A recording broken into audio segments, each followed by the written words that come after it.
Kabarin'ny mpanakanto.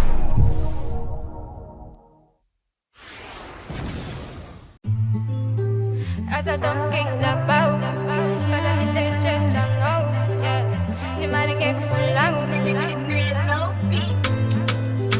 Asa tongking labaw, para hindi langaw, di maringay kulang.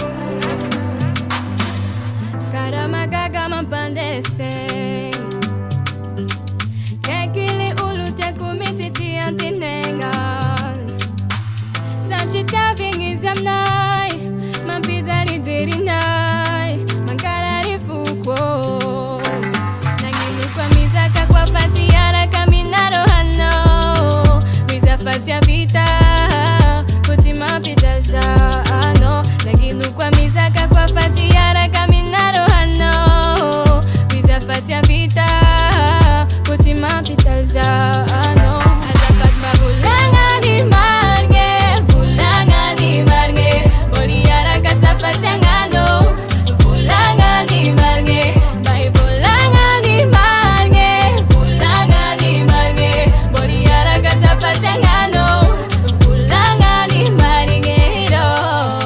Siyari shirano masulava, narakutano, fazami la fichavanga.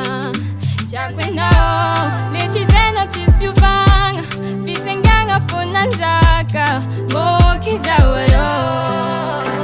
Nanginupa mizaka kwa fatiara caminaro hano, wiza fatia vita, putima pidalza ano. Nanginupa mizaka kwa fatiara caminaro hano, wiza fatia vita, putima pidalza ano. Azafat mabulangan di marge, bulangan di marge, boliara kasapatangano, bulangan di marge, may bulangan di marge, bulangan di marge, boliara kasapatangano, bulangan di marge do.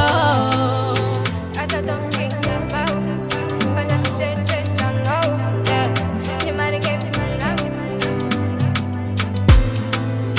Asa tongking labaw, para hindi langaw, di marge kulang.